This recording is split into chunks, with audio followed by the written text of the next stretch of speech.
Mereka tertawa puas saat memalsukan tanda tanganku, mengira aku akan jadi gelandangan hina malam itu juga. Tapi suamiku tak sadar, kado perpisahan yang kutinggalkan di brankas bukanlah harta, melainkan bom waktu. Saat ia membaca surat itu, senyum kemenangannya berubah menjadi jeritan horor. Ia terlambat menyadari, tanda tangan itu justru. Sebelum ceritanya dimulai, silahkan tulis di kolom komentar dari daerah mana saja teman-teman yang menonton cerita ini. Jangan lupa like dan subscribe agar channel ini bisa semakin berkembang dan bisa mempersembahkan cerita yang lebih menarik lagi. Jam dinding menunjukkan pukul 5 pagi. Langit di luar masih gelap, namun di dapur mewah kediaman keluarga Rahadian, Dian Sastrowardoyo sudah sibuk. Tangannya yang putih dan terawat itu kini berbau bawang dan bumbu dapur. Tidak ada asisten rumah tangga yang membantunya pagi ini. Ibu mertuanya, Meriam Belina, telah memecat pembantu terakhir mereka minggu lalu dengan alasan kurang bersih. Padahal Dian tahu, itu hanya cara Meriam untuk menyiksanya. Dian menata piring di meja makan marmer itu dengan hati-hati. Nasi goreng kampung kesukaan Reza Rahadian, suaminya, sudah mengepul hangat. Di sebelahnya, teh melati panas dengan takaran gula yang pas, tidak terlalu manis. Tidak terlalu tawar. Persis seperti yang Reza suka. Dian, teriakan melengking dari lantai atas memecah keheningan pagi. Dian menghela napas panjang, merapikan celemeknya, dan bergegas naik. Itu suara Meriam. Saat Dian membuka pintu kamar ibu mertuanya, ia melihat wanita parubaya itu sudah duduk di depan meja rias. Wajahnya merah padam. "Kamu ini gimana sih jadi menantu? Air hangat untuk mandi saya kok belum siap." Semprot Meriam tanpa menoleh, sibuk memoleskan krim malam mahal ke wajahnya. "Maaf, Bu. Tadi saya siapkan sarapan Mas Reza dulu karena dia ada meeting pagi," jawab Dian lembut, kepalanya menunduk. Meriam memutar kursi riasnya, menatap Dian dengan tatapan merendahkan. "Reza, Reza, Reza terus. Suami kamu itu direktur utama. Dia butuh istri yang bisa support penampilannya, bukan cuma istri yang bau bawang kayak kamu. Lihat tuh penampilan kamu, kucel. Pantas Reza malas bawa kamu ke acara kantor." Dian hanya diam. Ia menahan perih di hatinya.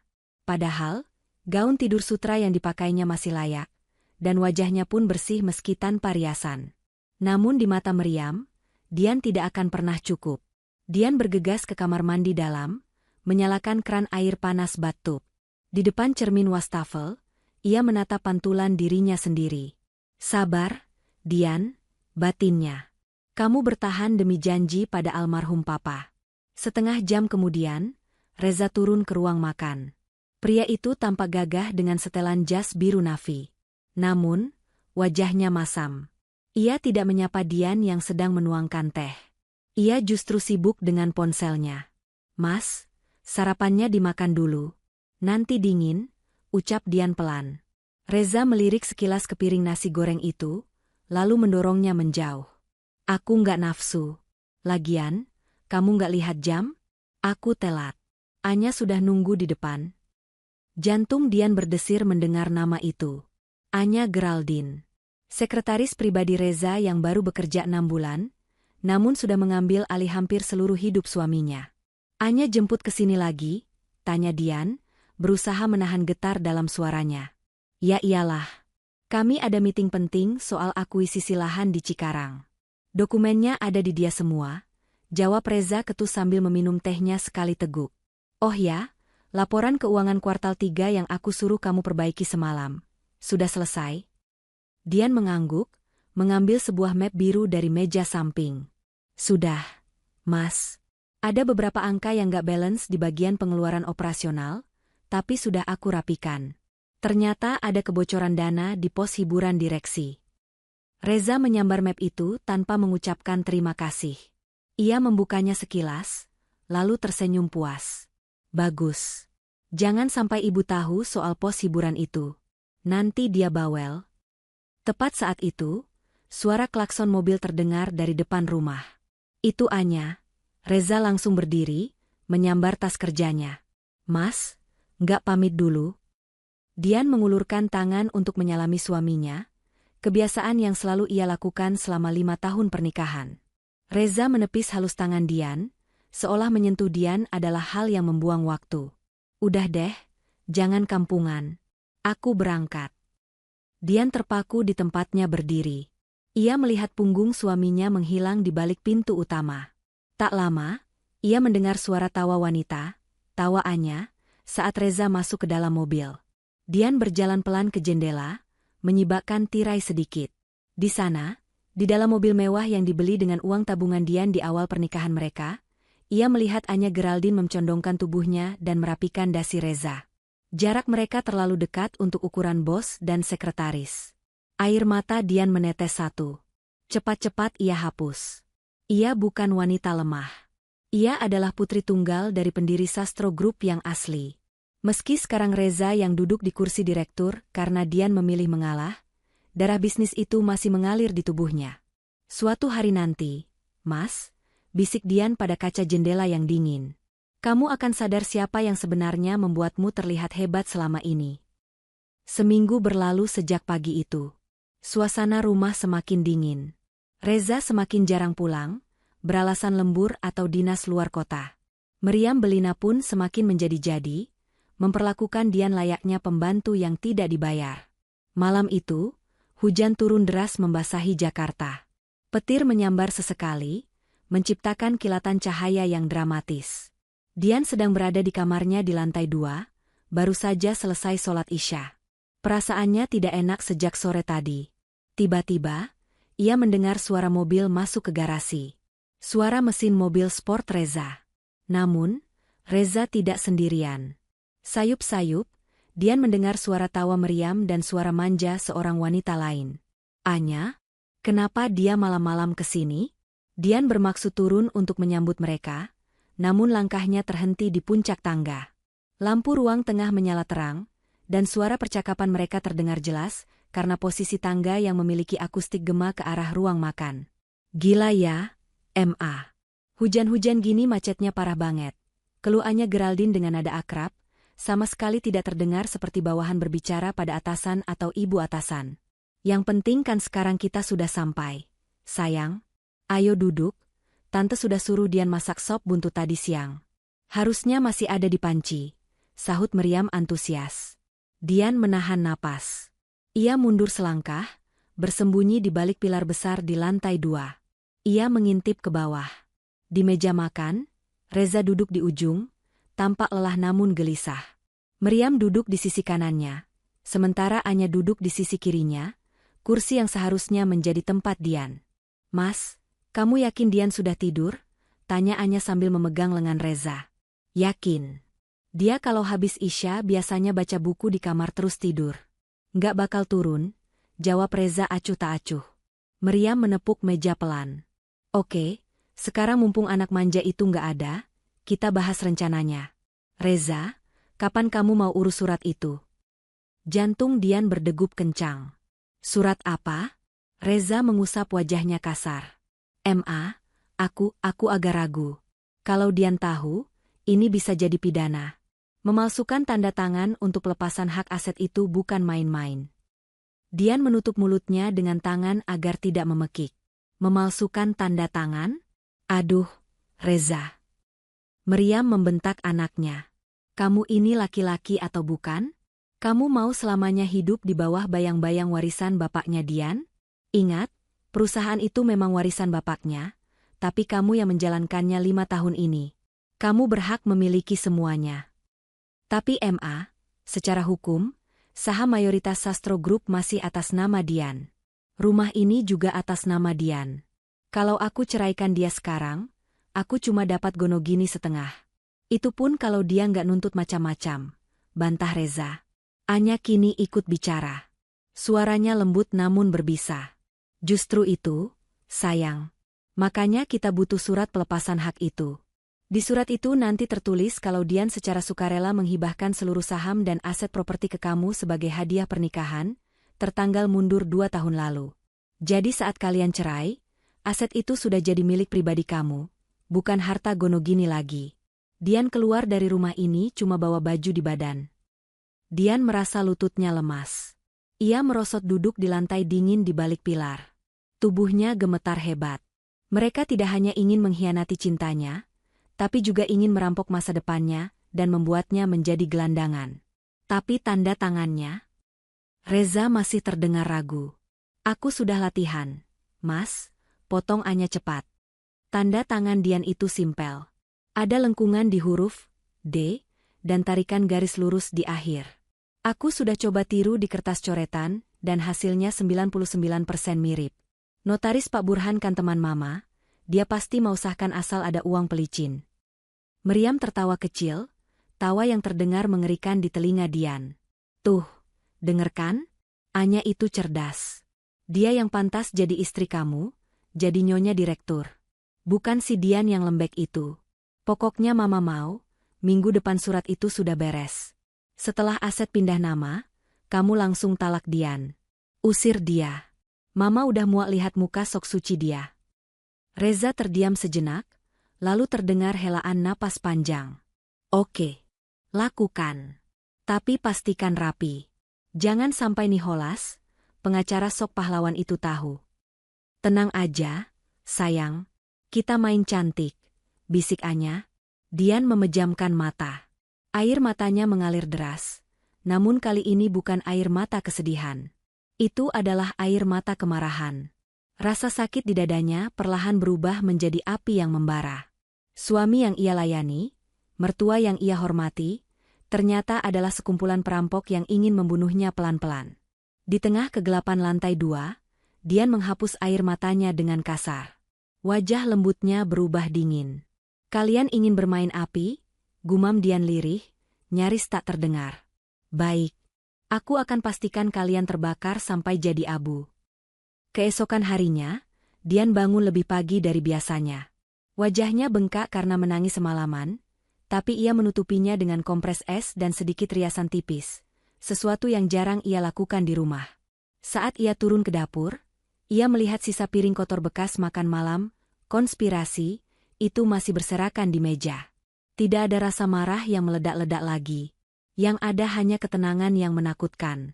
Dian mengambil ponselnya, masuk ke kamar mandi pembantu yang jarang dipakai di dekat dapur, mengunci pintu, dan mendial satu nomor yang sudah lama tidak ia hubungi. Tut. Halo? Dian? Suara berat di seberang sana terdengar kaget. Itu suara Nicholas Saputra, teman masa kecil sekaligus pengacara kepercayaan mendiang ayahnya. Niko, kamu bisa bicara?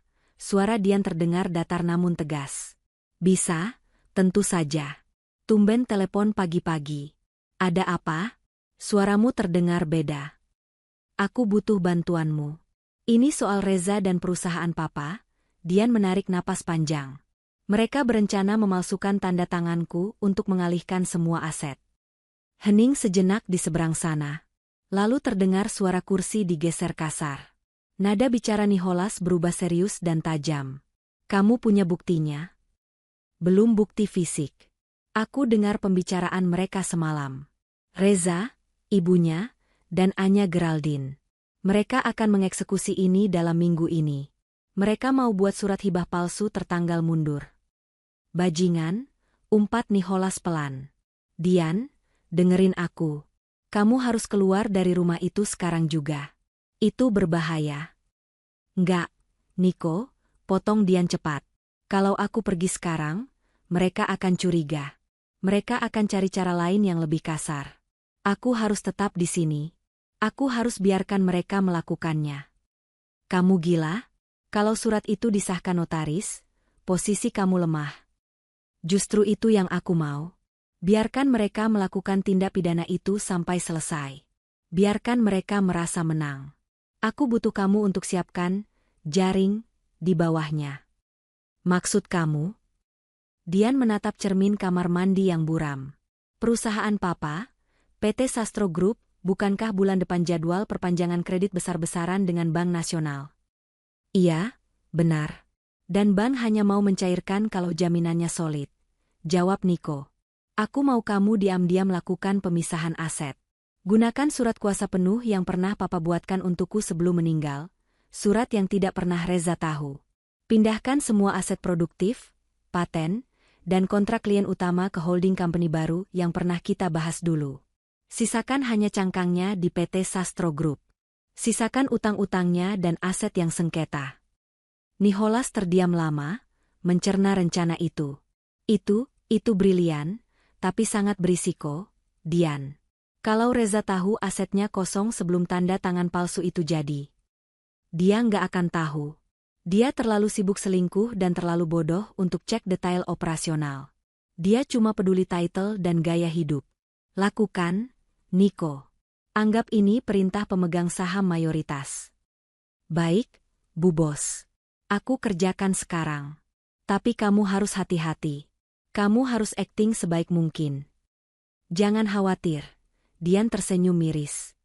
Aku sudah latihan jadi orang bodoh selama 5 tahun ini. Sambungan telepon terputus. Dian keluar dari kamar mandi, kembali ke dapur, dan mulai memasak seolah tidak terjadi apa-apa. Saat Reza turun, Dian menyambutnya dengan senyum paling manis yang ia punya. Pagi, Mas. Aku buatin smoothie mangga kesukaan kamu. Semalam tidurnya nyenyak? Tanya Dian lembut sambil menyodorkan gelas. Reza tampak kaget dengan keramahan Dian. Ia menatap istrinya curiga, tapi tidak menemukan tanda-tanda kemarahan. Ya. Lumayan. Kamu kok dandan?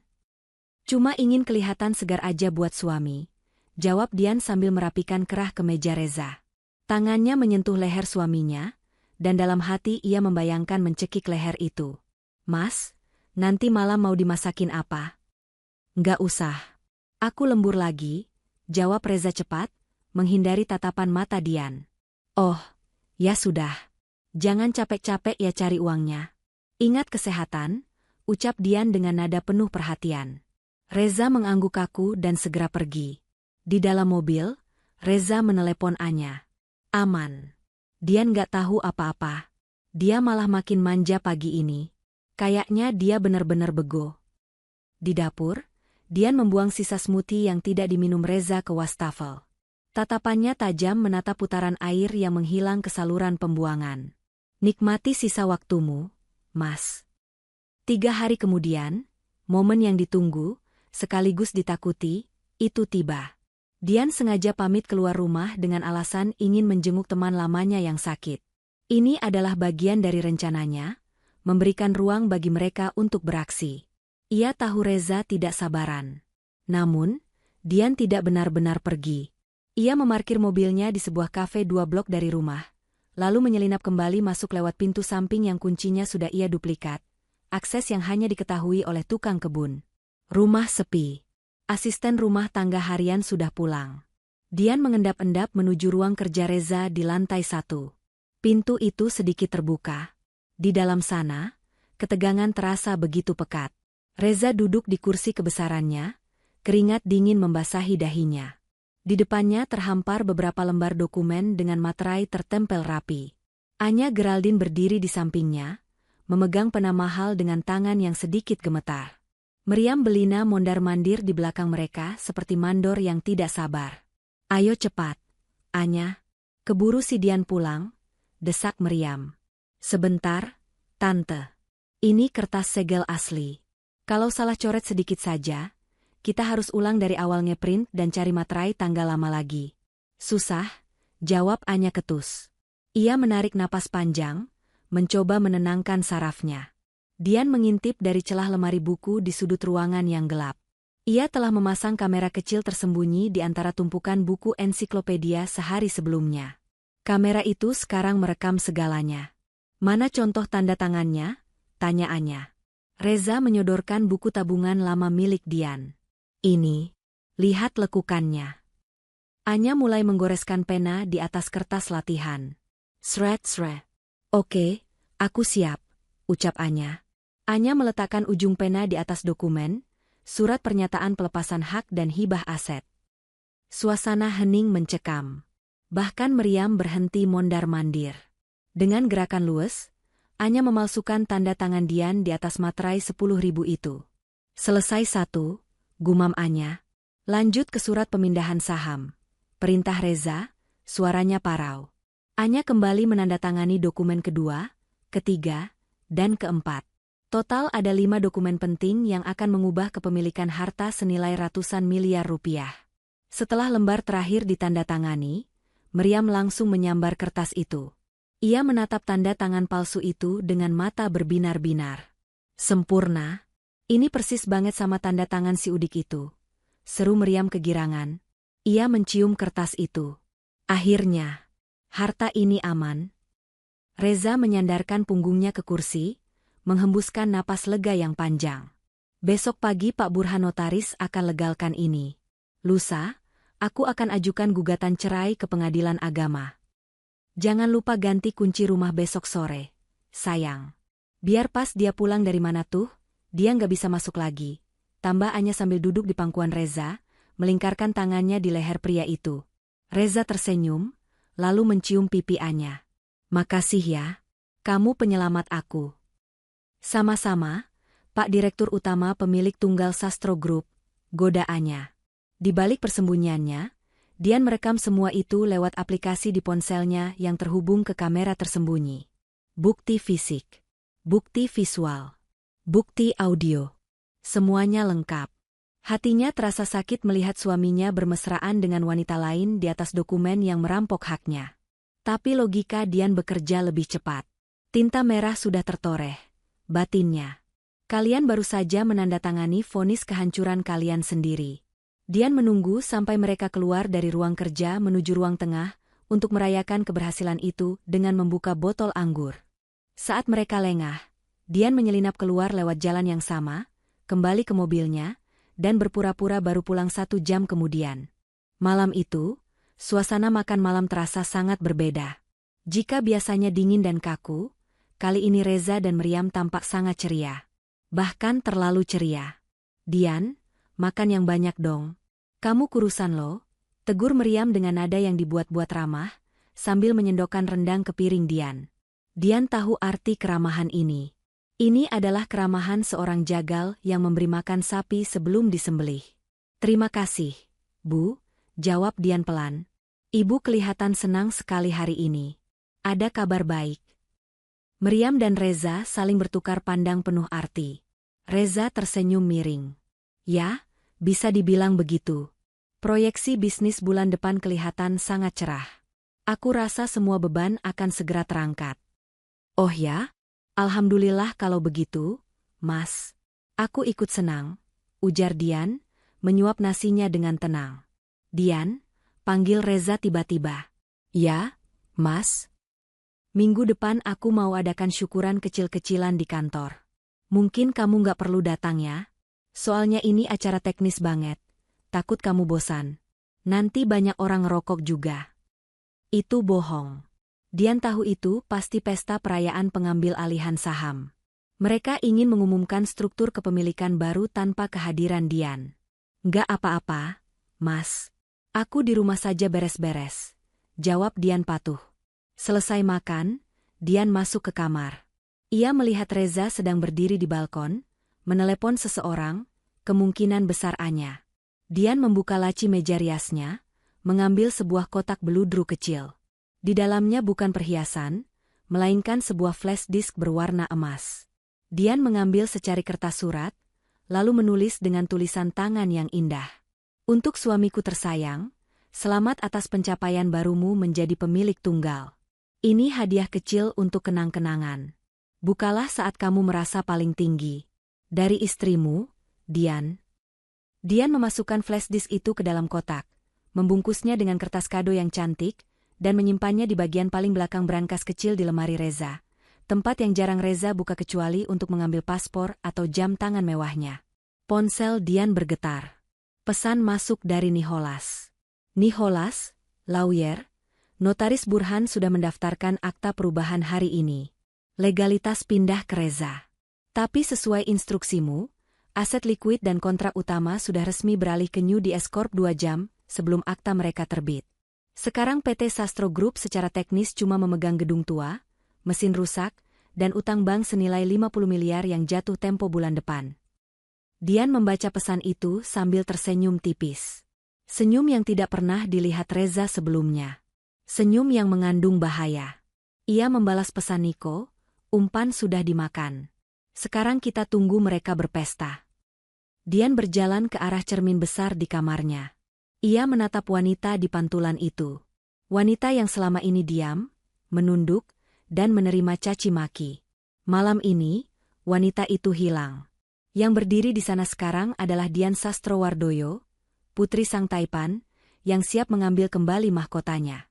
Di luar kamar, terdengar suara tawa meriam yang menggelegar, membayangkan dirinya akan menjadi ratu sosialita dengan harta rampasan itu. Tertawalah selagi bisa, Bu, Mas Reza, Anya, bisik Dian sambil mematikan lampu kamar, membiarkan kegelapan menyelimuti dirinya yang tersenyum. Karena saat fajar terbit nanti, kalian akan menyadari bahwa kalian baru saja menggali kuburan sendiri. Di lantai 40 sebuah gedung perkantoran di kawasan Sudirman, suasana hening dan dingin menyelimuti ruang kerja Nicholas Saputra. Berbeda dengan kantor Reza yang penuh dekorasi norak untuk memamerkan status, kantor Nicholas minimalis, hanya dipenuhi tumpukan dokumen hukum dan layar monitor yang menyala menampilkan grafik pergerakan saham. Dian duduk di sofa kulit hitam, menyesap kopi hitam tanpa gula. Matanya menatap tajam ke arah Nicholas yang sedang membolak-balik berkas tebal di hadapannya. Semuanya sudah siap, ujar Nicholas, memecah keheningan.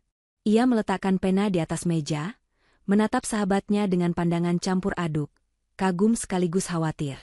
Sesuai instruksimu, Golden Parachute sudah aktif. Jelaskan detailnya, Niko. Aku tidak mau ada satu celah pun, jawab Dian datar. Nicholas mengangguk, lalu menunjuk layar monitor besar di dinding. Sebuah bagan struktur perusahaan muncul. Ini PT Sastro Group yang sekarang dipimpin Reza. Nicholas menunjuk kotak merah di layar.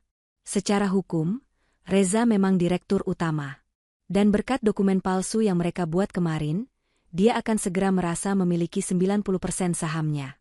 Tapi, dia tidak sadar apa yang dia miliki. Nicholas menekan tombol next. Bagan itu berubah. Dalam 3 hari terakhir, aku menggunakan kuasa direksi bayangan yang diamanatkan papamu dulu, kuasa yang hanya aktif jika perusahaan dalam bahaya, untuk memindahkan jantung perusahaan ini. Semua kontrak eksklusif dengan vendor tambang, hak paten teknologi pengolahan limbah yang jadi sumber profit utama, dan kepemilikan gedung kantor pusat, semuanya sudah dialihkan ke entitas baru, New DS Corp. Dian mengangguk pelan. Dan apa yang tersisa di PT Sastro Group? Nicholas tersenyum miring. Cangkangnya, nama besarnya, dan yang paling penting, kewajiban utangnya. Reza sekarang memegang perusahaan yang memiliki utang bank jatuh tempo sebesar 50 miliar rupiah bulan depan, ditambah tunggakan pajak 3 tahun terakhir yang selama ini kita tutup-tutupi dengan subsidi silang dari aset pribadi papamu. Tanpa cash flow dari kontrak yang sudah kita pindahkan, PT Sastro Group hanyalah kapal bocor yang menunggu tenggelam. Bagus, gumam Dian. Dia ingin perusahaan itu, kan? Biarkan dia memilikinya. Beserta semua boroknya. Tapi Nicholas ragu sejenak. Reza itu naif. Tapi dia tidak sebodoh itu soal uang. Bagaimana kalau dia curiga kenapa saldo rekening perusahaan tiba-tiba menyusut? Dian tersenyum tipis, senyum yang dingin. Karena dia bukan pebisnis, Niko. Dia cuma pesolek yang duduk di kursi bos. Dia tidak pernah cek detail transaksi. Selama dia bisa gesek kartu kredit perusahaan untuk beli tas Hermes buat Anya, dia akan diam. Lagi pula, aku sudah minta bagian keuangan, yang masih setia sama aku, untuk memalsukan laporan bulanan sementara. Di atas kertas yang Reza baca, perusahaan sedang untung besar. Sementara itu, di kantor PT Sastro Group, Reza Rahadian sedang duduk dengan kaki terangkat ke atas meja. Di hadapannya, Anya Geraldine sedang membacakan jadwal. Siang ini ada meeting dengan Pak Burhan Notaris untuk penyerahan salinan akta perubahan saham. Lalu sorenya fitting jas untuk pesta syukuran. Lapor Anya dengan nada manja. Ah, indahnya hidup, desah Reza puas. Ia mengambil cerutu mahal, yang sebenarnya ia tidak suka rasanya, hanya demi gaya, dan menyalakannya. Kamu tahu, Yang? Dulu aku pikir memimpin perusahaan sebesar ini susah. Ternyata gampang. Cuma tanda tangan sana-sini, marah-marah sedikit kalau bawahan lelet, uang masuk sendiri. Anya tertawa kecil, berjalan mendekat dan memijat bahu Reza. Itu karena kamu memang berbakat, Mas. Dian aja yang selama ini bikin ribet. Dia kan kuno, nggak ngerti cara main bisnis modern. Betul, Reza mengangguk setuju. Dia terlalu hati-hati. Bisnis itu butuh nyali.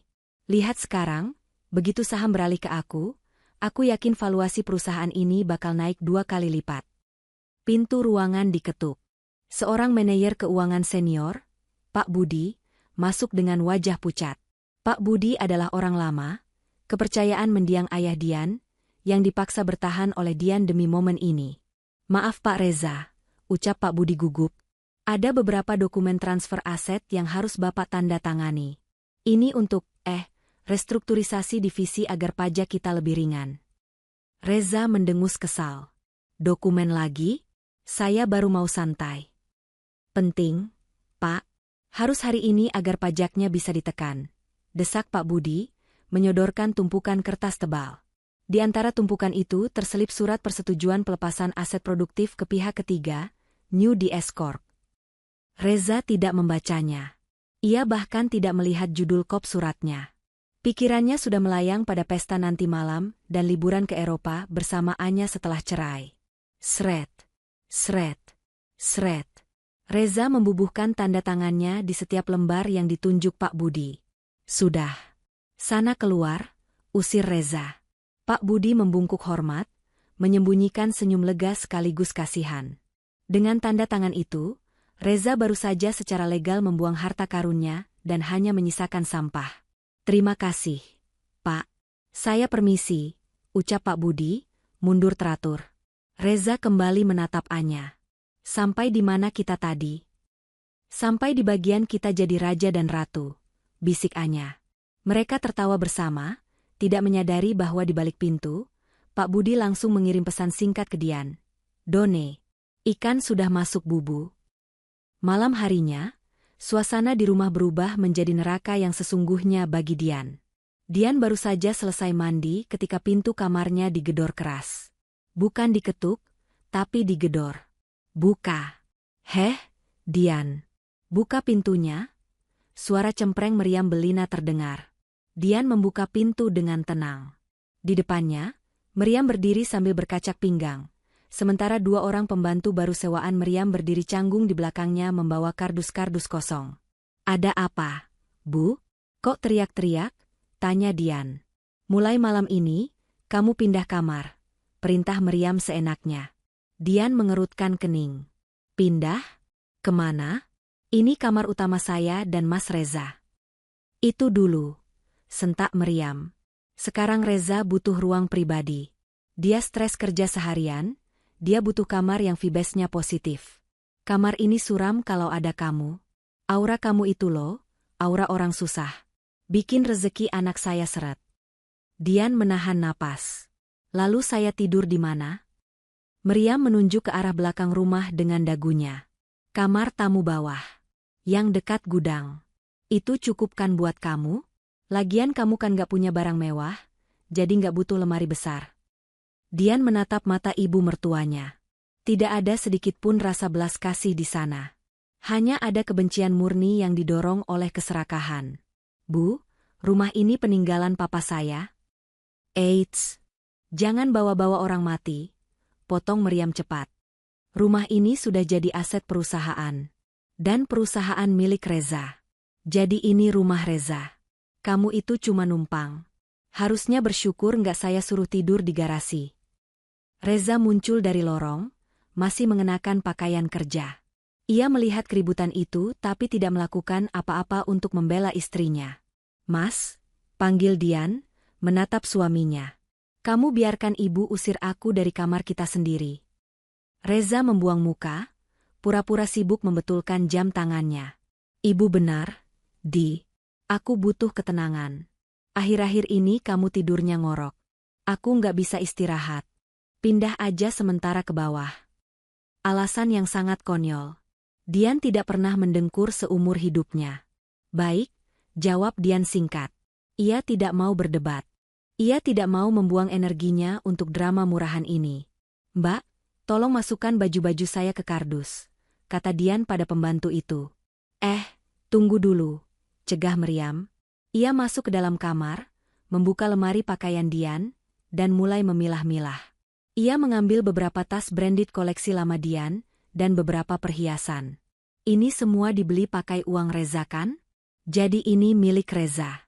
Kamu nggak boleh bawa. Kamu cuma boleh bawa baju-baju harian yang murah-murah itu. Daster, kaos, celana rumah. Tas pesta sama perhiasan tinggal di sini. Itu bohong besar. Tas dan perhiasan itu adalah warisan Ibunda Dian. Reza tidak pernah membelikan barang semahal itu. Tapi Dian tahu, jika ia melawan sekarang, rencananya bisa berantakan. Ia harus terlihat kalah total. Silakan, Bu. Ambil saja kalau ibu mau, ucap Dian dingin. Mata meriam berbinar tamak. Nah, gitu dong. Sadar diri. Malam itu, Dian tidur di kamar tamu yang sempit dan pengap. Kasurnya keras, spraynya bau apek karena lama tidak dipakai. Dari jendela kamar itu, ia bisa melihat ke arah kolam renang. Di sana, di tepi kolam renang, Reza dan Anya sedang duduk berdua menikmati wine. Anya memakai piyama sutra, yang sepertinya baru dibeli menggunakan kartu kredit Reza. Mereka tertawa-tawa, sesekali berciuman, merayakan kebebasan mereka. Dian duduk di tepi ranjang tua itu. Ia tidak menangis. Air matanya sudah habis. Ia mengeluarkan ponselnya, membuka galeri foto. Ia menatap foto mendiang ayahnya. Pak, bisik Dian. Maafkan Dian membiarkan mereka menginjak-injak rumah kita malam ini. Tapi Dian janji, ini terakhir kalinya. Besok, mereka akan menangis darah. Dian mematikan lampu. Dalam kegelapan, ia tersenyum. Senyum yang lebih mengerikan dari hantu manapun. Karena ia tahu, semakin tinggi mereka terbang malam ini, semakin hancur tulang mereka saat jatuh nanti. 2 hari sebelum tanggal pengusiran yang direncanakan Reza, bertepatan dengan hari ulang tahun pernikahan mereka yang kelima, Dian menjalankan aksi terakhirnya di dalam rumah itu. Rumah sedang sepi. Reza di kantor, Meriam sedang social gathering dengan teman-teman arisannya, memamerkan kekayaan yang belum ia miliki sepenuhnya. Anya, tentu saja, menempel pada Reza di kantor. Dian masuk kembali ke kamar utama, kamar yang kini sudah diubah dekorasinya oleh Anya menjadi lebih glamour dan norak. Spray putih elegan Dian sudah diganti dengan spray sutra merah menyala. Foto pernikahan Dian dan Reza di dinding sudah diturunkan, diganti dengan lukisan abstrak aneh. Dian berjalan menuju lemari pakaian walk-in closet. Di bagian paling belakang, tersembunyi di balik jas-jas mahal Reza, terdapat brankas kecil. Dian tahu kodenya. Reza adalah orang yang sangat mudah ditebak. Kodenya adalah tanggal lahir Reza sendiri, 050385. Ti, ti, ti, klek. Pintu brankas terbuka. Isinya tumpukan uang tunai, beberapa jam tangan Rolex, dan paspor. Dian tidak menyentuh uang sepeser pun. Ia tidak ingin dituduh mencuri. Ia mengeluarkan kotak kado kecil yang sudah ia siapkan. Kotak itu dibungkus kertas kado berwarna hitam elegan dengan pita emas. Di dalamnya, tersimpan flash disk berisi rekaman CCTV saat mereka memalsukan tanda tangan, rekaman suara percakapan jahat mereka di meja makan, dan salinan bukti transfer aset yang dilakukan Pak Budi. Dian meletakkan kotak itu di posisi paling depan, di atas tumpukan uang, supaya Reza langsung melihatnya saat membuka brankas nanti. Apa yang kamu lakukan? Dian tersentak. Jantungnya hampir copot. Ia berbalik dan melihat Reza berdiri di ambang pintu walk-in closet. Wajahnya merah padam, napasnya terengah-engah seolah habis berlari. Ternyata Reza pulang lebih awal untuk mengambil dokumen paspor. Mas. Dian berusaha menetralkan ekspresinya, menyembunyikan tangannya yang sedikit gemetar di belakang punggung. Kamu mau maling uangku ya? Bentak Reza. Ia melangkah maju, mencengkeram lengan Dian dengan kasar. Dasar wanita nggak tahu diri. Sudah numpang, sekarang mau nyolong. Sakit, Mas? Ringis Dian. Aku nggak nyolong. Aku cuma mau naruh kado. Reza melepaskan cengkeramannya, menatap Dian dengan bingung dan jijik. Kado? Kado apa? Lusa kan ulang tahun pernikahan kita yang kelima, ucap Dian dengan suara bergetar, akting sedih yang sempurna. Aku tahu kita mungkin akan pisah.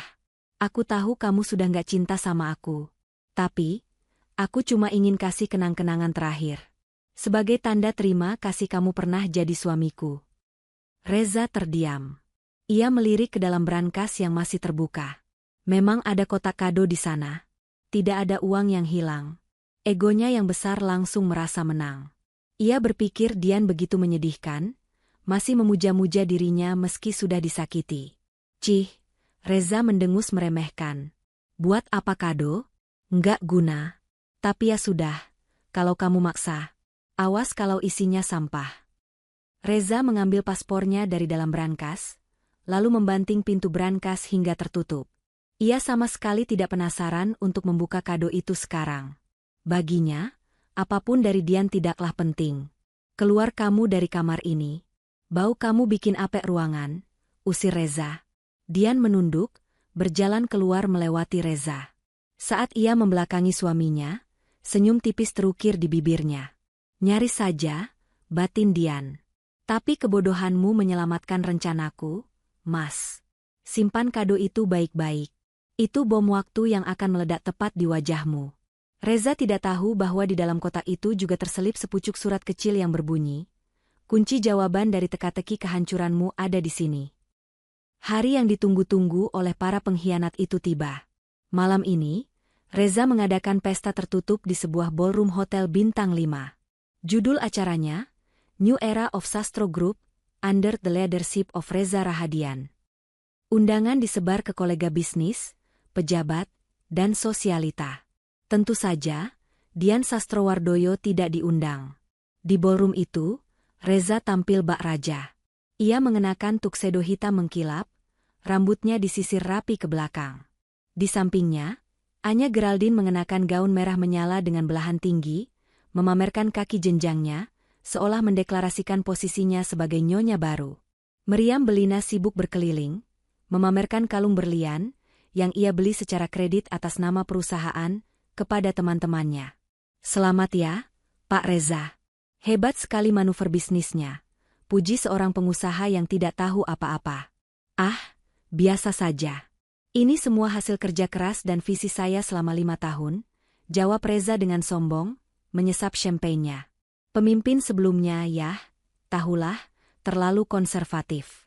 Wanita kan biasanya pakai perasaan, bukan logika. Orang-orang tertawa sopan, meski beberapa tampak risih dengan komentar seksis itu. Anya membisikkan sesuatu di telinga Reza. Sayang, lihat deh. Pak Gunawan dari Bank Nasional datang. Reza langsung sumringah. Ia menghampiri Pak Gunawan, kepala cabang bank yang memberikan fasilitas kredit besar pada perusahaan. Pak Gunawan, selamat datang. Terima kasih sudah hadir. Sapa Reza antusias. Pak Gunawan tersenyum kaku. Ia menjabat tangan Reza sebentar. Selamat malam, Pak Reza. Pestanya meriah sekali. Tentu dong. Ini simbol kesuksesan kita.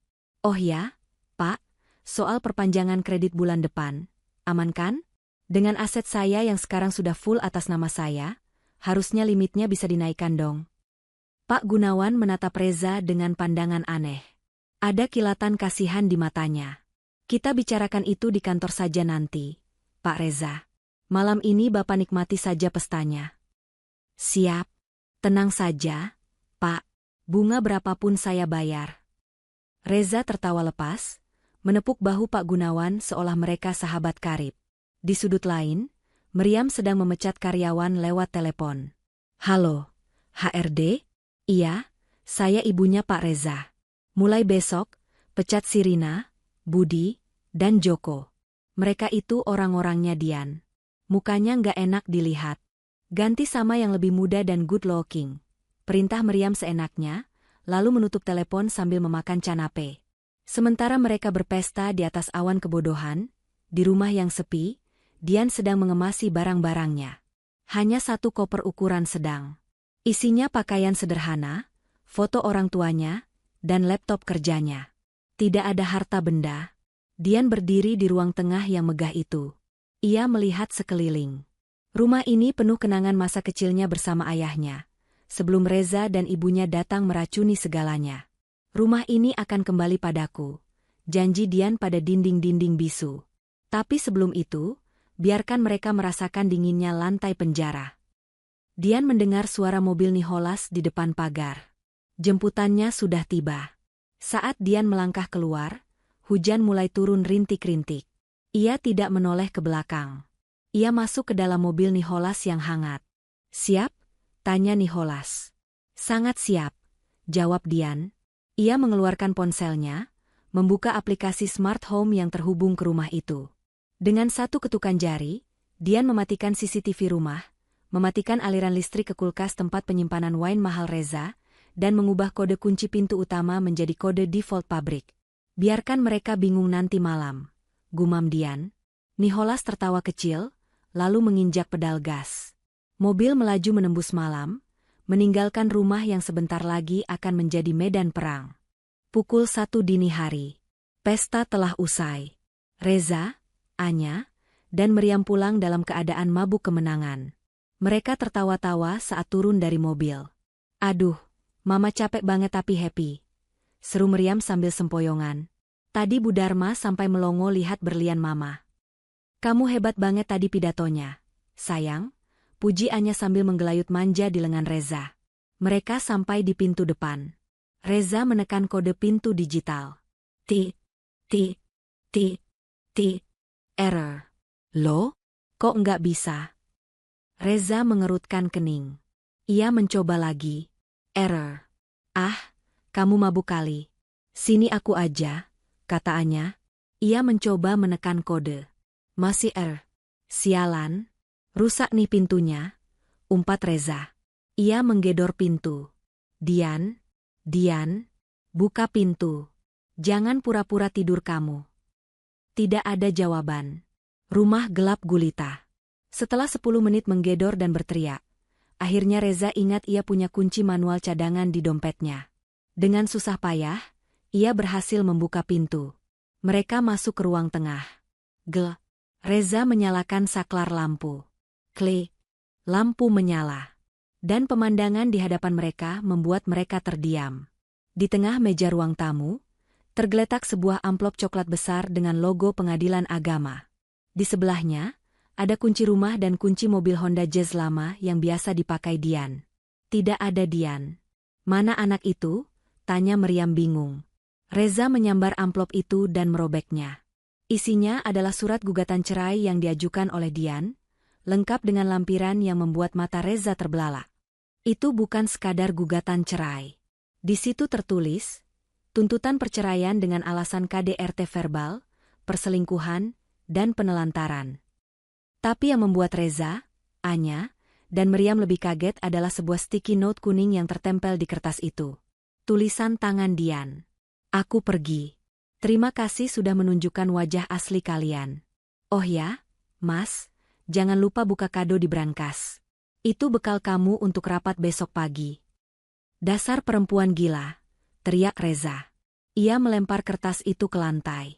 "Baguslah dia pergi. Kita nggak perlu repot-repot usir dia." "Iya, biarin aja dia jadi gelandangan. Paling besok dia ngemis-ngemis minta balik," sahut Meriam angkuh. "Tapi Mas..." Anya tiba-tiba merasa tidak enak. Instingnya sebagai wanita licik mencium bahaya. Kenapa dia santai banget? Dan apa maksudnya? Bekal rapat besok pagi? "Halah, paling cuma gertakan sambal. Dia kan drama queen," cibir Reza. "Udah, aku capek. Mau tidur." Reza naik ke lantai atas, diikuti Anya. Meriam langsung merebahkan diri di sofa mahal ruang tamu, malas naik tangga. Di kamar utama, Reza membuka jasnya dan melemparnya sembarangan. Ia teringat kata-kata Dian tentang kado di brankas. Rasa penasaran, dan sedikit rasa gelisah, mulai merayap. Ia membuka brankas. Kotak hitam itu masih ada di sana. Reza mengambilnya. Ia menimang-nimang kotak itu. Ringan. "Buka nggak ya?" gumamnya. "Buka aja, Mas. Siapa tahu jam tangan mahal beneran. Lumayan bisa dijual lagi," celetuk Anya yang sedang menghapus make up. Reza merobek kertas kado itu. Ia membuka kotaknya. Kosong. Hanya ada sebuah flash disk emas dan secari kertas. Reza membaca kertas itu. Wajahnya yang tadinya merah karena alkohol, perlahan memucat. Matanya melebar. Anya yang melihat perubahan ekspresi Reza langsung mendekat. Kenapa, Mas? Apa tulisannya? Reza tidak menjawab. Tangannya gemetar hebat. Ia menjatuhkan kertas itu. Anya memungutnya dan membaca. Selamat menikmati kursi direktur utamamu, Mas. Kursi itu sangat nyaman, tapi sayang, kakinya patah. Cek flash disk ini kalau kamu ingin melihat bagaimana caramu menghancurkan hidupmu sendiri dalam 5 hari. Di luar, petir menyambar keras. 2R. Listrik di rumah itu tiba-tiba mati total. Gelap gulita. Jerit Anya ketakutan. Dalam kegelapan itu, Reza merasakan dingin yang menusuk tulang. Bukan karena AC, tapi karena ketakutan yang merayap dari perutnya. Firasat buruknya berteriak kencang, Dian tidak kalah. Dian baru saja memulai permainannya. Dan besok pagi, saat matahari terbit, mimpi buruk mereka akan menjadi kenyataan. Matahari Jakarta sudah tinggi, cahayanya menembus celah-celah tirai kamar yang belum tertutup rapat. Reza Rahadian terbangun dengan napas tersengal. Kepalanya pening luar biasa, sisa alkohol dari pesta semalam masih berdenyut di pelipisnya. Ia meraba sisi tempat tidur mencari ponselnya. Layar ponsel itu gelap. Mati total. Sial, lupa ngecas. Umpat Reza. Ia melirik jam dinding analog di seberang ruangan. Pukul 8.45 waktu Indonesia Barat. Mata Reza melotot. Jantungnya seakan berhenti berdetak sesaat. Anya, bangun. Kita telat. Reza mengguncang tubuh Anya Geraldine yang masih mendengkur halus di sampingnya. Hari ini rapat direksi jam 9. Astaga. Anya mengerang malas, menarik selimut menutupi wajahnya. 5 menit lagi, Mas. Kan kamu bosnya? Bos gundulmu. Ini rapat perdana sama investor asing. Bangun. Reza melompat turun dari kasur. Ia berlari ke kamar mandi, memutar kran shower. Hening. Tidak ada air yang keluar. Arg. Kenapa air mati juga? Reza berteriak frustrasi. Ia baru ingat listrik mati total sejak semalam. Pompa air otomatis rumah ini bergantung pada listrik. Reza berlari keluar kamar hanya mengenakan celana boxer, berteriak memanggil ibunya. Mama. Mama di mana? Ia menemukan Meriam Belina di ruang tengah, sedang duduk lemas di sofa dengan wajah berminyak dan rambut acak-acakan. Ibu mertua yang biasanya tampil glamour itu kini tampak menyedihkan. Di tangannya ada kipas tangan dari anyaman bambu, mengipas-ngipas lehernya yang berkeringat. Reza, panas banget, AC mati semua. Air nggak nyala. Mama mau buang air aja nggak bisa siram. Keluh Meriam. Mana si Dian? Suruh dia nyalain genset. Dian sudah pergi. Mama lupa? Bentak Reza sambil panik mencari kemeja kerjanya di tumpukan baju kotor karena lupa menyuruh laundry. Kita kesiangan. Dan aku nggak bisa mandi. Kekacauan pagi itu sungguh ironis. 3 orang yang merasa baru saja menjadi miliarder, kini berlarian di rumah mewah seperti tikus terjebak banjir. Reza akhirnya hanya membasuh muka dan ketiaknya dengan sisa air mineral di botol yang ada di meja makan. Ia memakai kemeja kusut yang belum disetrika, menyemprotkan parfum mahal sebanyak mungkin untuk menutupi bau keringat. Anya turun 10 menit kemudian dengan wajah cemberut. Make-up-nya tidak maksimal karena ia harus berdandan tanpa lampu yang terang. Ayo berangkat. Supir mana supir? Teriak Reza. Pak Ujang kan dipecat mama kemarin. Sahut Anya ketus. Katanya mau ganti supir muda. Ya Tuhan. Reza menepuk jidatnya. Ia menyambar kunci mobil sportnya. Ya udah aku yang nyetir. Mama ikut nggak? Ikut. Mama nggak mau sendirian di rumah hantu ini. Meriam terseok-seok mengejar mereka dengan gaun pesta semalam yang belum diganti. Di jalan raya, kemacetan Jakarta seolah mengejek mereka. Reza membunyikan klakson berkali-kali, memaki setiap motor yang menyalip. Di tengah kepanikan itu, ia menyalakan radio mobil untuk meredakan stres. Penyiar berita radio bersuara berat terdengar, berita terkini, dunia bisnis dikejutkan dengan manuver raksasa pagi ini. Indeks saham gabungan terguncang setelah beredar rumor bahwa PT Sastro Group, salah satu pemain lama di industri manufaktur, dikabarkan kehilangan kontrak-kontrak vitalnya. Saham Sastro Group anjlok 30% pada pembukaan pasar pagi ini. Reza menginjak rem mendadak. Mobil di belakangnya membunyikan klakson panjang. Apa katanya? Wajah Anya memucat. Salah dengar kali. Reza berusaha menyangkal, tangannya mencengkeram setir hingga buku-buku jarinya memutih. Saham turun itu biasa. Fluktuasi. Nanti pas aku umumkan akuisisi penuh, pasti naik lagi. Tapi keringat dingin sebesar biji jagung mulai menetes di pelipis Reza. Perasaan tidak enak yang ia rasakan semalam saat memegang flash disk itu kembali datang, kali ini lebih mencekik. Mobil sport Reza menderu memasuki pelataran gedung perkantoran megah milik Sastro Group di kawasan Kuningan. Namun, ada yang aneh. Biasanya, lobi gedung ramai dengan karyawan yang berlalu lalang, kurir pengantar paket, dan tamu bisnis. Tapi pagi ini, lobi itu lengang. Terlalu sepi. Reza memarkir mobilnya sembarangan di depan lobi, di tempat yang bertuliskan VVIP only.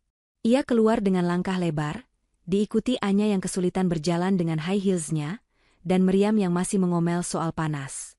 Di pintu masuk, dua orang satpam berbadan tegap dengan seragam hitam-hitam, bukan seragam satpam biru putih yang biasa Reza lihat, menghadang mereka. Maaf, Pak. Gedung ini sedang dalam status lockdown administratif. Bapak ada keperluan apa? Tanya salah satu satpam itu dengan nada datar, tanpa senyum, tanpa rasa hormat. Reza melotot. Kamu anak baru ya? Saya Reza Rahadian. Direktur utama pemilik gedung ini. Minggir. Satpam itu tidak bergeming. Ia justru melihat papan klip yang dipegangnya. Maaf, Pak Reza. Nama Bapak memang ada di daftar, tapi akses Bapak dibatasi hanya ke ruang rapat lantai 10. Bapak tidak diizinkan masuk ke area operasional maupun ruang direktur utama. Apa? Reza berteriak, suaranya menggema di lobi yang sepi. Kamu gila? Saya yang gaji kamu. Minggir atau saya pecat sekarang juga. Kami dari Blackstone Security, Pak. Kami disewa oleh Dewan Komisaris Independen sejak pukul 6 pagi tadi. Gaji kami bukan dari Bapak. Jawab satpam itu tenang namun mengintimidasi. Anya menarik lengan Reza. Mas, jangan ribut di sini. Malu dilihat orang. Kita ke lantai 10 aja dulu, selesaikan rapatnya. Mungkin ini prosedur baru dari investor asing itu. Reza mendengus kasar, merapikan jasnya yang kusut. Awas kamu ya. Nanti siang kamu angkat kaki dari sini. Ancamnya pada satpam itu. Mereka bertiga berjalan menuju lift. Saat Reza menempelkan kartu aksesnya ke panel lift. Beep. Akses denied. Reza mencoba lagi.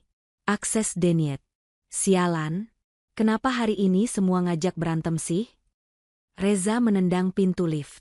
Tiba-tiba, lift terbuka.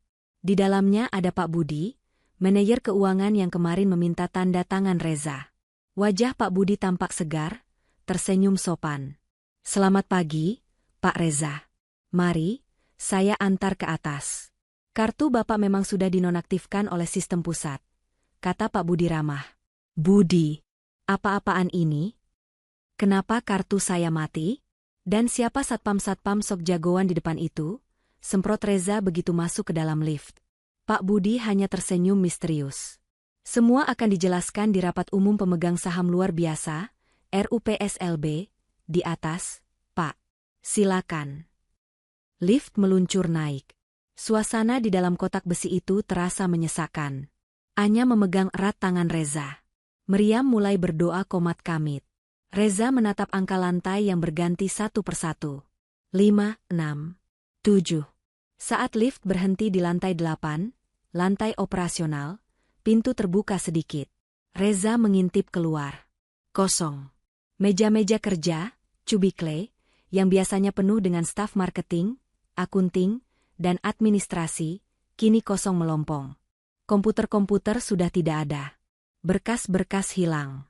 Hanya ada kursi-kursi kosong dan beberapa tanaman hias yang layu. Budi, mana semua orang? Suara Reza mulai bergetar. Dimutasi, Pak. Jawab Pak Budi singkat sambil menekan tombol tutup pintu. Dimutasi kemana? Ke tempat di mana masa depan perusahaan berada, jawab Pak Budi. Pintu lift tertutup kembali, membawa mereka menuju lantai 10. Lantai eksekusi. Pintu lift terbuka di lantai 10. Udara di lantai ini jauh lebih dingin daripada di lobi. Hawa AC sentral terasa menusuk kulit. Atau mungkin itu hanya ketakutan Reza yang mulai membeku. Di depan pintu ganda ruang rapat utama, Nicholas Saputra berdiri bersandar di dinding. Ia mengenakan setelan jas abu-abu carcoal yang sangat rapi, kontras sekali dengan penampilan Reza yang berantakan. "Selamat pagi, Pak Direktur," sapa Nicholas dengan senyum sinis. "Anda telat 15 menit. Niko, ngapain kamu di sini? Kamu kan pengacara Dian," sergah Reza. "Dian mana? Dia pasti yang bikin ulah ini kan? Suruh dia keluar." Nicholas menegakkan badannya. "Bu Dian tidak ada urusan dengan Anda. Saya di sini mewakili kepentingan pemegang obligasi. Masuklah, mereka sudah menunggu." Nicholas membukakan pintu. Reza, Anya, dan Meriam melangkah masuk. Mereka berharap melihat ruangan yang penuh dengan dekorasi pesta, atau setidaknya wajah-wajah ramah investor. Namun, yang mereka temui adalah suasana pengadilan. Meja rapat oval yang panjang itu dikelilingi oleh 7 orang pria dan wanita parubaya berwajah kaku. Mereka adalah Dewan Komisaris dan Perwakilan Bank Nasional. Di tengah-tengah mereka, duduk Pak Gunawan, Kepala Cabang Bank, yang semalam hadir di pesta Reza. Wajah Pak Gunawan hari ini dingin, tidak ada sisa keramahan semalam. Di atas meja, di hadapan setiap kursi, terdapat tumpukan dokumen tebal bersampul merah. "Silakan duduk, Saudara Reza," ucap Komisaris Utama, Pak Handoko, pria tua dengan tatapan tajam setajam elang. Reza duduk di kursi ujung, kursi Direktur Utama. Anya dan Meriam duduk di kursi belakangnya, saling berpegangan tangan. "Langsung saja," kata Pak Handoko tanpa basa-basi. "Pagi ini kami menerima notifikasi dari Bursa Efek dan Notaris, bahwa terjadi perubahan kepemilikan saham mayoritas secara sepihak.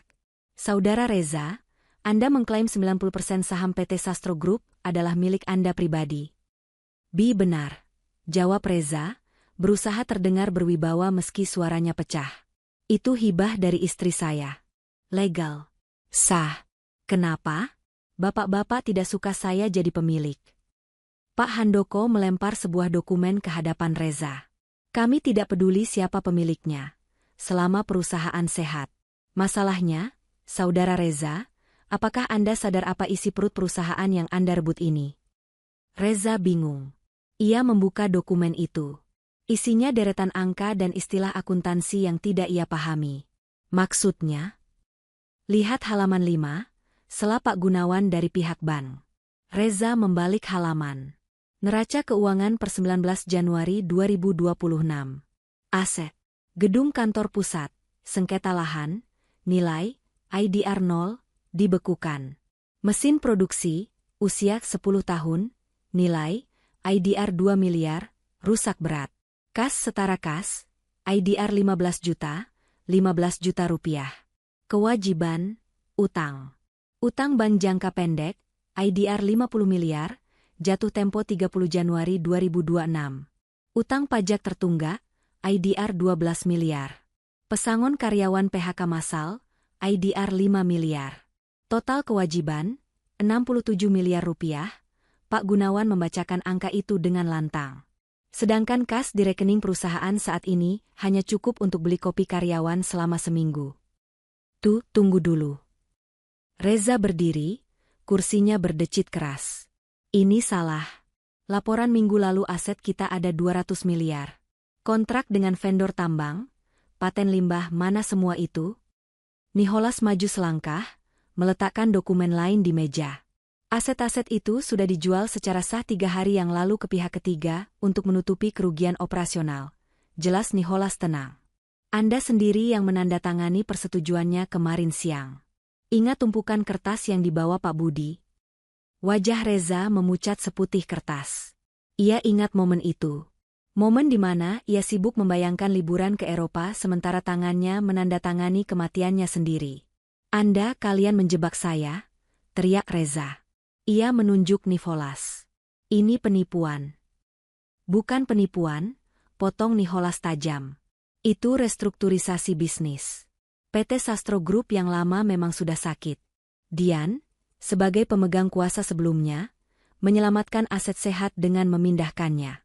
Anda, dengan keserakahan Anda, memilih untuk mengambil alih bangkainya. Dan karena Anda sekarang pemilik 90% saham, tambah Pak Gunawan, maka sesuai klausul personal garanti yang juga Anda tanda tangani di akad kredit terbaru, seluruh utang 67 miliar ini menjadi tanggung jawab Anda pribadi jika perusahaan gagal bayar. Apa AA? Meriam Belina menjerit histeris dari belakang. Nggak mungkin. Reza anak saya nggak punya utang. Dia kaya. Dia direktur. Dia direktur dari perusahaan kosong. Bu, jawab Pak Handoko dingin. Kepanikan melanda ruangan itu. Reza terduduk lemas, seolah tulang punggungnya dicabut paksa. Anya Geraldine menangis tanpa suara, maskaranya luntur mengotori pipi. Meriam sibuk memaki-maki semua orang di ruangan itu. Ini konspirasi. Saya akan lapor polisi, teriak Reza, mencoba sisa-sisa keberaniannya. Saya akan panggil pengacara saya. Mana Dian? Dia harus tanggung jawab. Dia istri saya. Mantan istri, koreksi sebuah suara wanita yang berwibawa dari arah pintu. Semua kepala menoleh. Pintu ruang rapat terbuka lebar. Masuklah sosok yang membuat nafas Reza tercekat. Dian Sastrowardoyo. Tapi bukan Dian yang biasa Reza lihat di dapur dengan daster lusuh dan bau bawang. Wanita yang berdiri di sana mengenakan setelan blazer putih gading rancangan desainer, potongan rambut bob pendek yang segar, dan sepatu stiletto yang mengetuk lantai marmer dengan irama percaya diri. Auranya bersinar, mengintimidasi, dan sangat cantik. Di belakang Dian, beberapa staf muda yang kompeten, wajah-wajah staf yang hilang dari lantai 8 tadi, berjalan mengiringi sambil membawa laptop dan berkas. Selamat pagi, Dewan Komisaris, sapa Dian. Ia tersenyum pada Pak Handoko dan Pak Gunawan, yang langsung berdiri memberi hormat. Selamat pagi, Bu Dian, jawab mereka serempak. Reza menatap pemandangan itu dengan mulut ternganga. Dian, kamu? Dian berjalan melewati Reza tanpa menoleh sedikitpun. Seolah Reza adalah perabot kantor yang tidak penting. Ia berdiri di ujung meja yang lain, di hadapan layar proyektor. Perkenalkan, kata Nicholas sambil menunjuk Dian. CEO dari New DS Corp, perusahaan baru yang kini memegang hak eksklusif seluruh paten, kontrak, dan SDM terbaik yang dulu ada di Sastro Group. Dan kebetulan, New DS Corp baru saja menandatangani kontrak sewa gedung ini dengan pemilik gedung yang baru. Maksudnya? Tanya Anya dengan suara serak. Dian menatap Anya, tatapan yang membuat nyali pelakor itu menciut. Maksudnya, gedung Sastro ini sudah disita bank kemarin sore karena gagal bayar cicilan. Jelas Dian tenang. Dan perusahaanku, New DS Corp, membelinya tadi pagi secara lelang cepat. Jadi sekarang, kalian sedang duduk di ruang rapat milikku. Kamu beli gedung ini? Reza tergagap. Pakai uang siapa?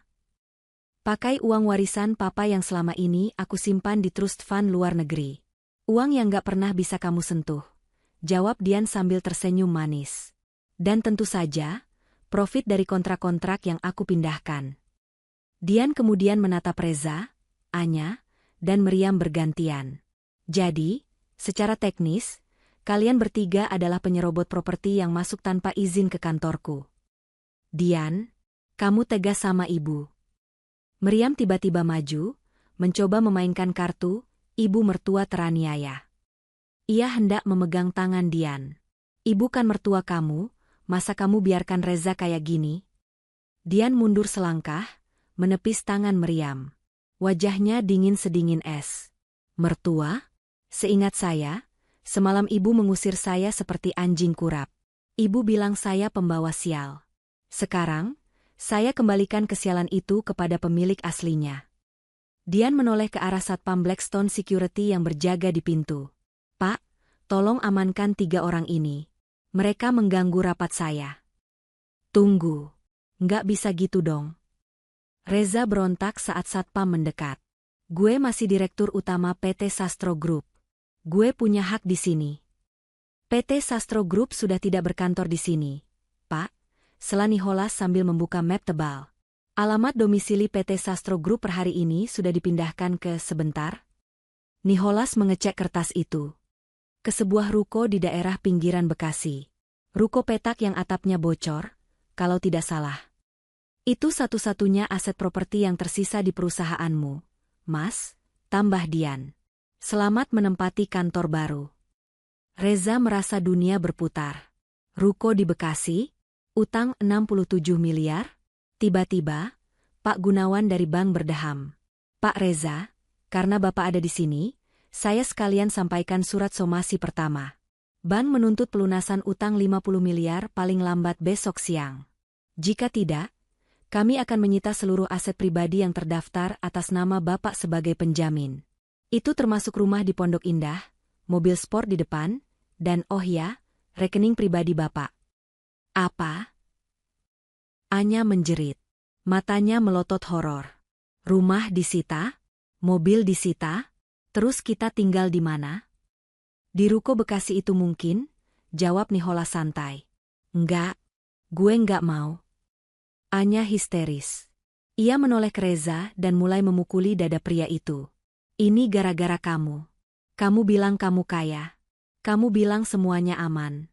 Kamu bohongin aku, Reza. Aduh, diam kamu. Reza mendorong Anya hingga terjatuh ke lantai. Ini gara-gara kamu juga. Kamu yang maksa malsuin tanda tangan. Kalian berdua bodoh, teriak meriam, air matanya luntur bercampur bedak tebal. Harusnya kita nggak usir Dian secepat itu. Harusnya kita kuras dulu uangnya. Pengakuan itu meluncur begitu saja dari mulut meriam. Dan suasana hening seketika. Dian tertawa kecil. Tawa yang renyah namun menyakitkan.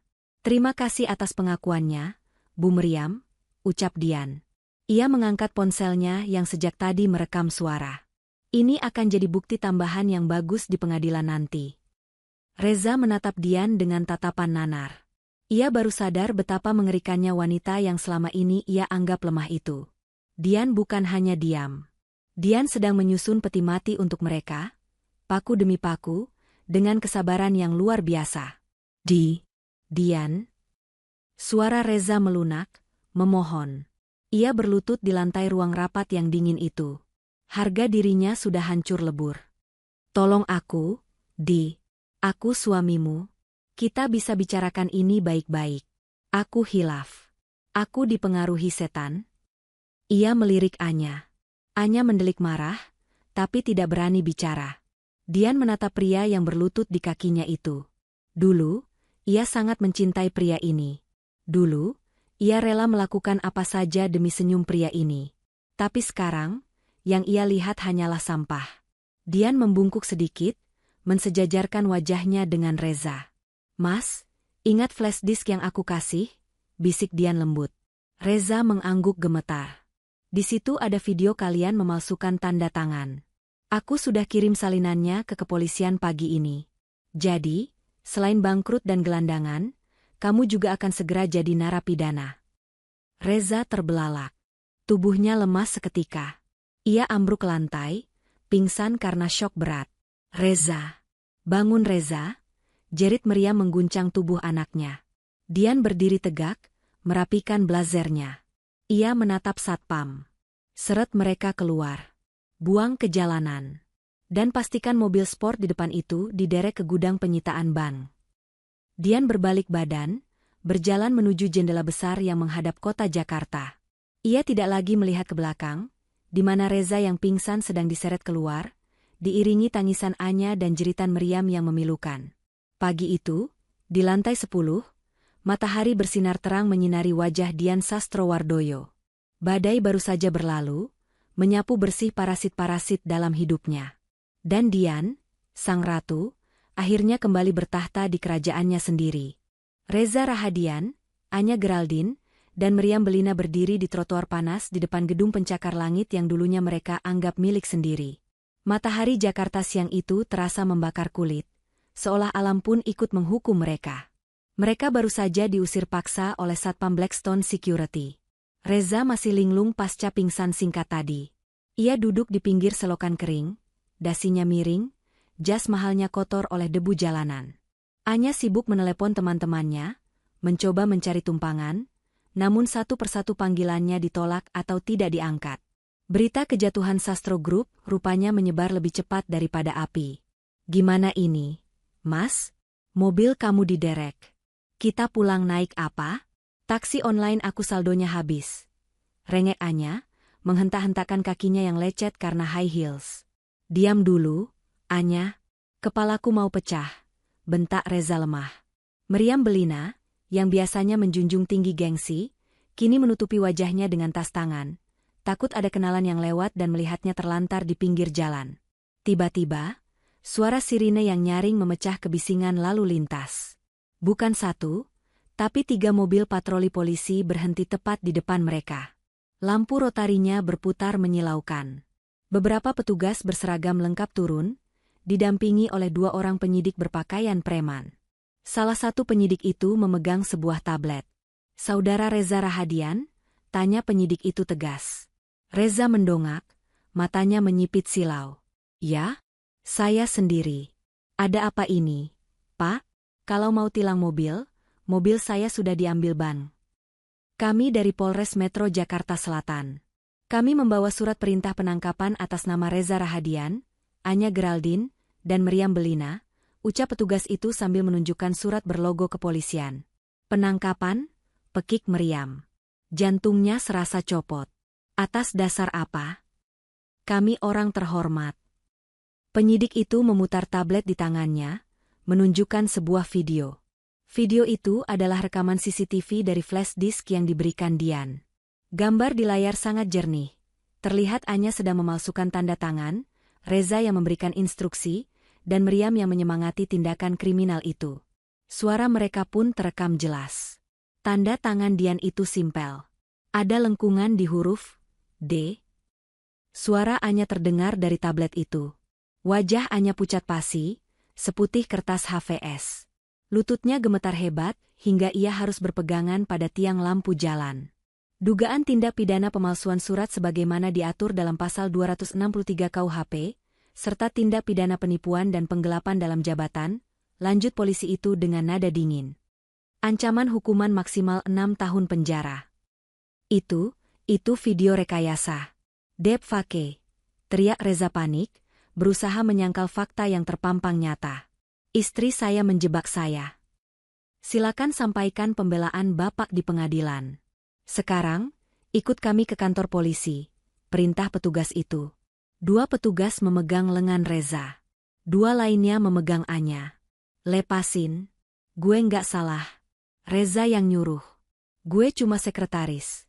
Jerit Anya histeris saat tangannya diborgol. Borgol besi yang dingin itu mengunci pergelangan tangannya yang biasa dihiasi gelang emas. Mama nggak tahu apa-apa. Mama cuma nonton. Meriam juga meronta, air matanya bercampur luntur maskara hitam, membuat wajahnya terlihat seperti badut yang menyeramkan. Reza, bilang sama polisi ini siapa papa kamu. Telepon om kamu yang jenderal itu. Reza hanya bisa menunduk pasrah.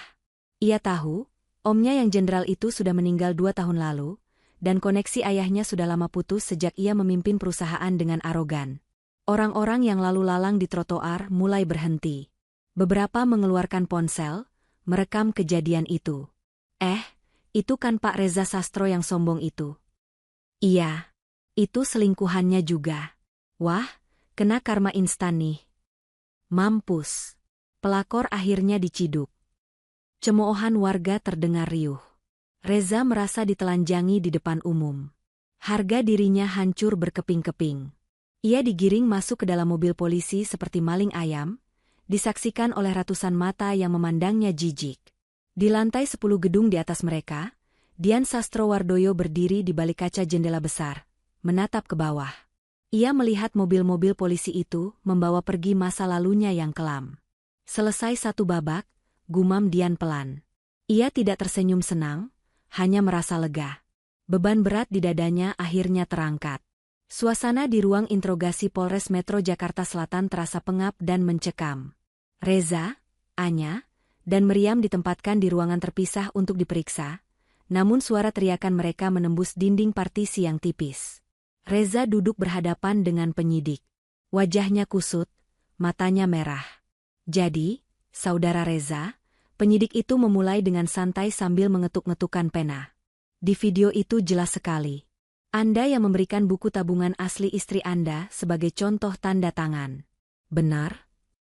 Saya waktu itu di bawah tekanan, Pak, jawab Reza gagap. Ia mencoba mencari kambing hitam. Itu ide ibu saya. Dan Anya yang meyakinkan saya kalau itu aman. Saya sebenarnya nggak mau, Pak. Saya korban manipulasi wanita-wanita ini. Di ruang sebelah, Anya Geraldine sedang mengamuk. Bohong. Reza bohong. Teriak Anya saat penyidik menyampaikan pengakuan Reza. Dia yang maksa saya. Dia bilang kalau saya nggak mau tanda tangan, saya bakal dipecat. Saya ini tulang punggung keluarga, Pak. Saya terpaksa. Reza itu otak kriminalnya. Dia yang ngebet pengen kuasai harta istrinya. Tapi di video ini, Anda terlihat sangat menikmati, Saudari Anya. Anda bahkan duduk di pangkuan tersangka Reza setelah melakukan kejahatan itu. Sela penyidik tajam. Itu karena saya takut. Saya berusaha nyenengin dia biar nggak dipukul. Anya mulai mengarang cerita, air mata buayanya tumpah. Sementara itu, di ruangan lain, Meriam Belina sedang memainkan drama terbesarnya. Ia pura-pura sesak napas, memegang dadanya. Aduh, jantung saya. Pak polisi, saya ini orang tua. Saya nggak ngerti hukum. Saya cuma main ke kantor anak saya, tiba-tiba mereka sibuk tulis-menulis. Saya pikir itu surat cinta. Mana saya tahu kalau itu pemalsuan. Penyidik itu hanya geleng-geleng kepala. Ibu, di rekaman suara, ibu jelas berkata, ayo cepat, Anya. Keburu si Dian pulang. Ibu tahu persis itu ilegal. Itu maksudnya keburu Dian pulang bawa makanan. Saya lapar. Elak Meriam konyol. Malam harinya, mereka bertiga disatukan di sel tahanan sementara sebelum dipindahkan ke rutan. Sel itu sempit, berbau pesing, dan hanya beralaskan tikar tipis. Pertengkaran yang sebenarnya pun pecah. Puas kamu sekarang? Hah? Anya mendorong bahu Reza keras-keras. Gara-gara kamu aku masuk penjara. Karirku hancur. Namaku jelek. Kamu bilang kamu bakal lindungi aku. Halah, diam kamu pelakor murahan. Meriam ikut campur, menjambak rambut panjang Anya. Kamu yang bawa sial. Sejak Reza kenal kamu, perusahaan jadi kacau. Coba kalau Reza tetap sama Dian, hidup saya masih enak di Pondok Indah. Nenek lampir. Anya menepis tangan Meriam dan mendorong wanita tua itu, hingga terjengkang ke dinding. Ngaca dong. Kamu yang selalu hasut Reza buat ceraikan Dian. Kamu yang mata duitan. Sekarang rasain makan nasi cadong. Reza duduk di pojok sel, memeluk lututnya, menutup telinga. Ia tidak melerai. Ia hanya bergumam sendiri seperti orang gila. Hartaku, mobilku, jabatanku, habis semua. Aliansi jahat yang mereka bangun di atas keserakahan kini runtuh total. Mereka saling menyalahkan, saling membenci, dan saling menikam dari belakang. Di dalam penjara yang dingin itu, mereka menyadari bahwa tidak ada cinta sejati di antara mereka. Yang ada hanya kepentingan yang kini sudah hangus terbakar. 3 hari kemudian, penangguhan penahanan mereka ditolak karena bukti yang terlalu kuat dan risiko melarikan diri.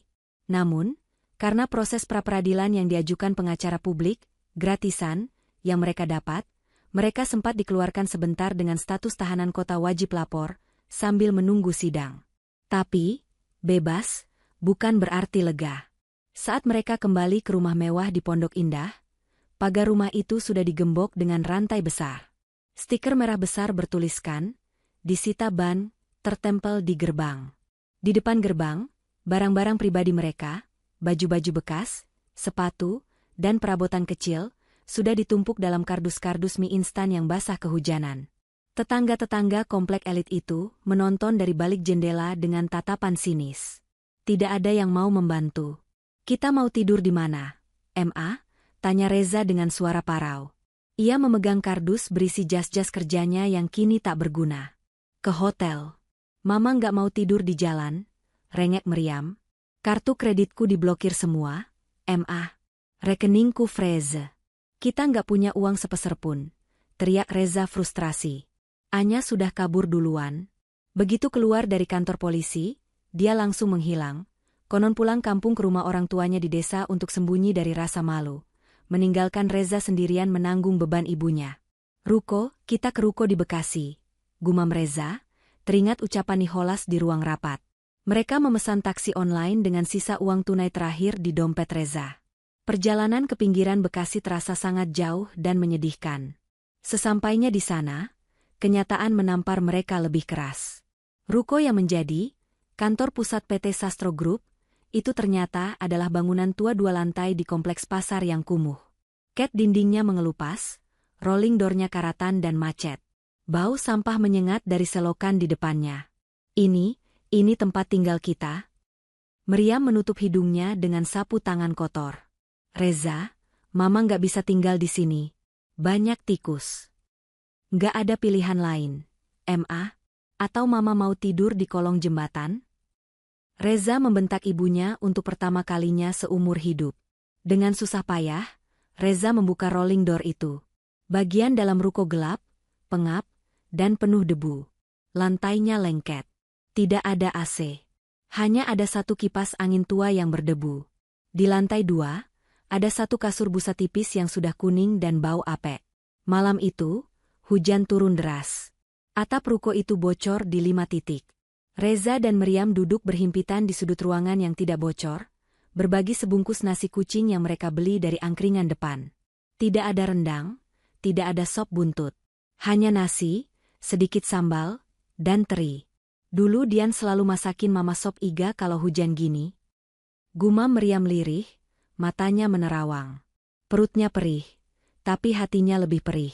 Penyesalan mulai merayap masuk. Dia pijitin kaki Mama kalau Mama capek. Dia nggak pernah ngeluh walaupun Mama marahi. Reza terdiam. Ia menatap tetesan air hujan yang jatuh ke lantai. Tik, tik, tik.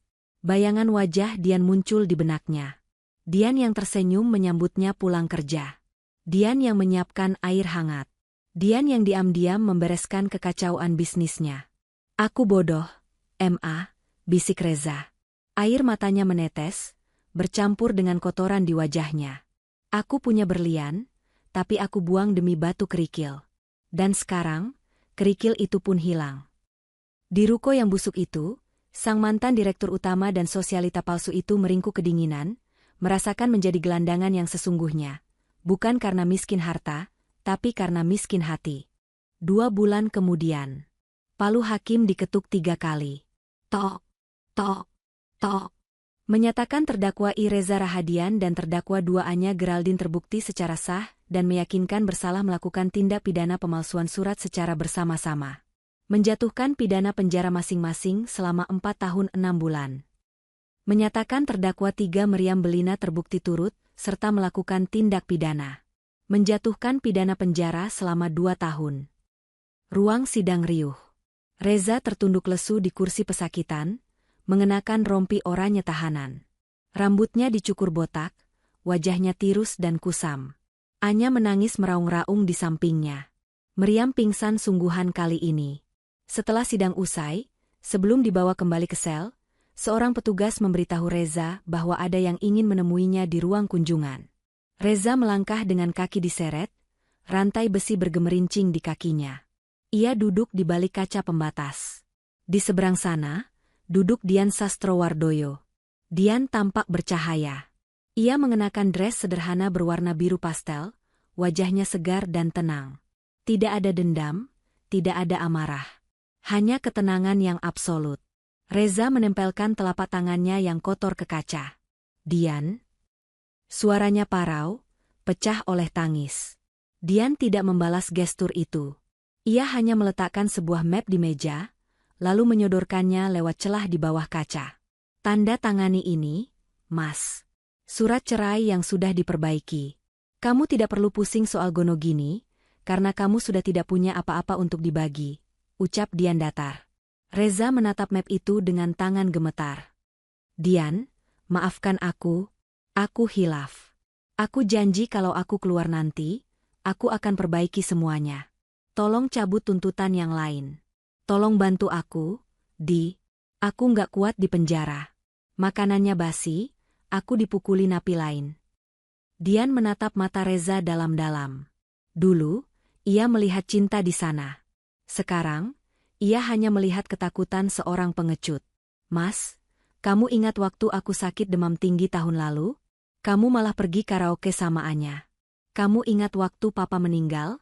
Kamu malah sibuk nanya warisan ke notaris di hari pemakaman. Reza terdiam, air matanya mengalir deras. Aku sudah memaafkan kamu, Reza. Sungguh, lanjut Dian lembut. Tapi memaafkan bukan berarti melupakan, dan bukan berarti membebaskanmu dari akibat perbuatanmu. Kamu menanam racun, sekarang kamu harus menelan buahnya. Reza terisak. Aku hancur. Hancur. Kamu yang menghancurkan dirimu sendiri. Aku hanya memberikan cermin. Dian menyodorkan pena. Tanda tangan. Dan biarkan kita berdua melanjutkan hidup masing-masing. Kamu dengan penyesalanmu, dan aku dengan kedamaianku. Dengan tangan gemetar hebat, Reza mengambil pena itu. Ia menandatangani surat cerai itu. Goresan tintanya menjadi penutup sah dari kisah rumah tangga mereka yang penuh kepalsuan. Selamat tinggal, Reza, ucap Dian.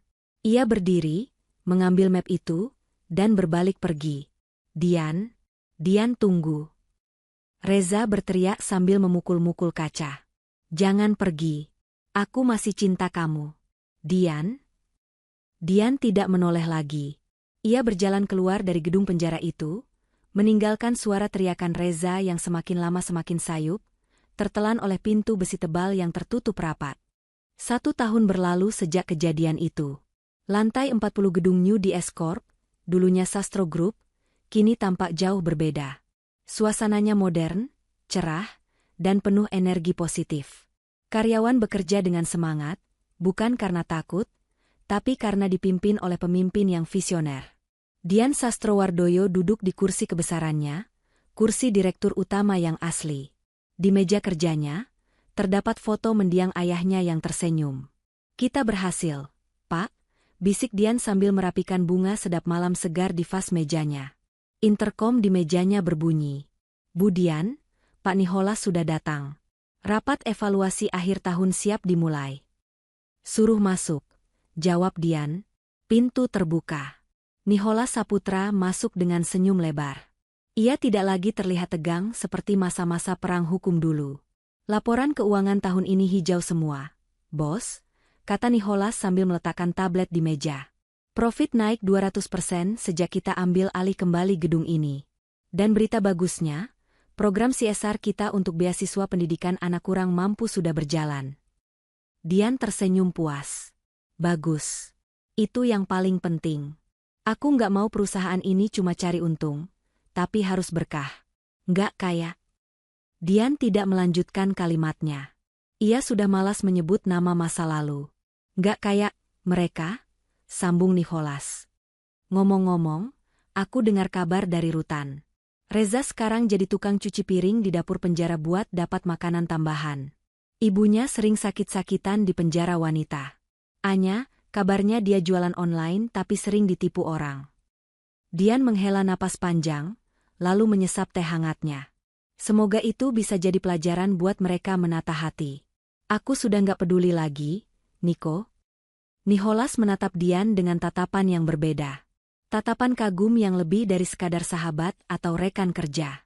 Kamu hebat, Di. Kamu melewati neraka dan keluar tanpa terbakar sedikitpun. Malah makin bersinar. Dian tertawa kecil. Aku nggak sendiri, Niko. Ada kamu yang selalu pasang badan. Terima kasih ya. Sama-sama. By the way, Nicholas tampak sedikit salah tingkah. Selesai rapat ini, mau makan malam? Bukan bahas kerjaan. Cuma makan malam. Ada restoran Italia baru buka di Senopati. Dian terdiam sejenak. Ia melihat ketulusan di mata Nicholas. Pria yang setia mendampinginya saat ia di titik terendah, yang tidak pernah meminta imbalan apa-apa. Dian tersenyum, kali ini senyum yang benar-benar lepas dan bahagia. Boleh. Tapi kamu yang nyetir ya. Supirku lagi cuti. Siap, Kanjeng Ratu, goda Nicholas. Dian berdiri,